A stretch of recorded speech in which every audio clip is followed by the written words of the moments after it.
تمہارا ایک اچھا عمل 1000 نصیحتوں سے بہتر ہے۔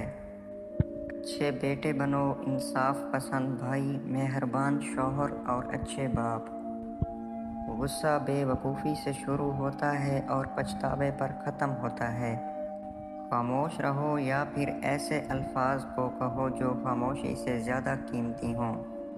کامیابی کا مطلب یہ نہیں کہ آپ دوسروں سے آگے نکل جائیں، بلکہ یہ ہے کہ آپ اپنے کل سے بہتر ہو جائیں۔ تہجد ان لوگوں کی نماز ہے جو کامیابی چاہتے ہیں۔ نماز کو بوجھ نہ سمجھو، اللہ نے نماز کو بوجھ اتارنے کا سہارا بنایا ہے۔ اگر تم دینے والے ہو تو اپنی حد جانو، لینے والوں کی کوئی حد نہیں ہوتی۔ لفظوں کے دانت نہیں ہوتے لیکن یہ کاٹ لیتے ہیں، اور کبھی کبھی تو اتنا گہرا زخم دیتے ہیں جو عمر بھر نہیں بھرتا۔ کامیابی کو دماغ پر اور ناکامی کو دل پر سوار مت کرو۔ نرمی وہ زبان ہے جو بہرے بھی سن لیتے ہیں اور اندھے بھی دیکھ لیتے ہیں۔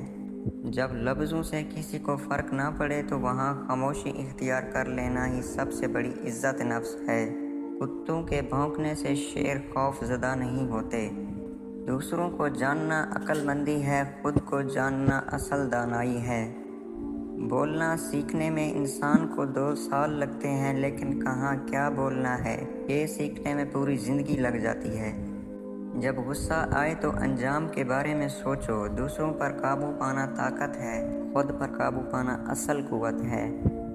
شیر کی 1 دن کی زندگی گیدڑ کی 100 سال کی زندگی سے بہتر ہے۔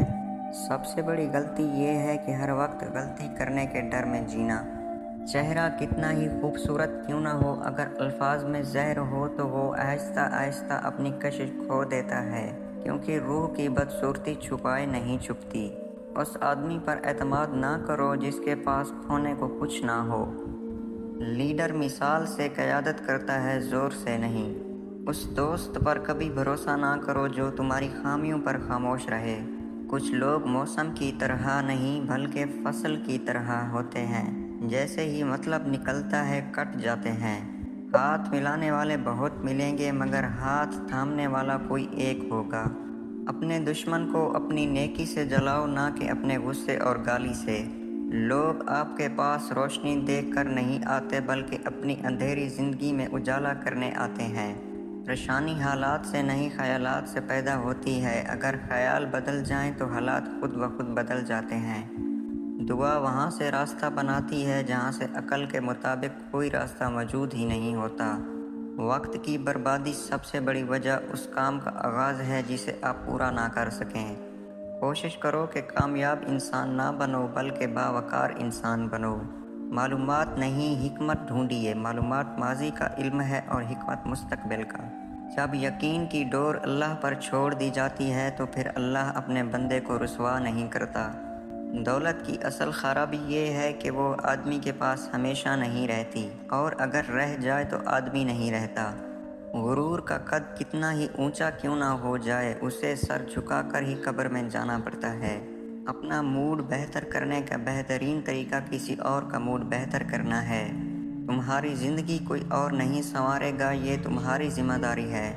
کسی کے دل میں محبت پیدا کر کے اسے چھوڑ دینا اسے قتل کرنے کے برابر ہے۔ چاہے کتنے بھی مصروف ہو، پڑھنے کے لیے وقت نکالو، ورنہ اپنی مرضی سے انجان رہو۔ سب سے خطرناک دشمن وہ نہیں جو گالی دے، بلکہ وہ ہے جو مسکرا کر آپ کی جڑیں کاٹے۔ خدا نے چیزیں استعمال کرنے اور لوگ محبت کے لیے بنائے ہیں، مگر انسان چیزوں سے محبت اور لوگوں کو استعمال کرتا ہے۔ بوڑھے والدین کو اتنی اذیت دو جتنی آپ بڑھاپے میں برداشت کر سکتے ہیں۔ سچ بولنے سے شاید آپ کو زیادہ دوست نہ ملے، مگر یہ ہمیشہ آپ کو صحیح دوست ضرور دلائے گا۔ انسان حالات بدلنے سے اتنا نہیں بدلتا جتنا نیت کے بدلنے سے بدل جاتا ہے۔ خواہش شیطان کا ہتھیار ہے جس سے وہ انسان کو قابو کرتا ہے۔ صبر انسان کا ہتھیار ہے جس سے شیطان قابو میں آ جاتا ہے۔ بار بار موت کے خیال آنا روحانی پہلو، اسے وسوسہ کہا جاتا ہے۔ یہ ایمان کی آزمائش یا انسان کو ناامیدی کی طرف دھکیلنے کی ایک کیفیت ہو سکتی ہے تاکہ وہ اللہ کی رحمت سے مایوس ہو جائے۔ طبی پہلو، یہ ڈپریشن یا اس کی قسم ہو سکتے ہیں جس میں ذہن ایک ہی خوفناک خیال کو بار بار دہراتا ہے۔ لوگوں کو معاف کرنا سیکھو، اس لیے نہیں کہ وہ اس کے حقدار ہیں، بلکہ اس لیے کہ تمہارا دل سکون کا حقدار ہے۔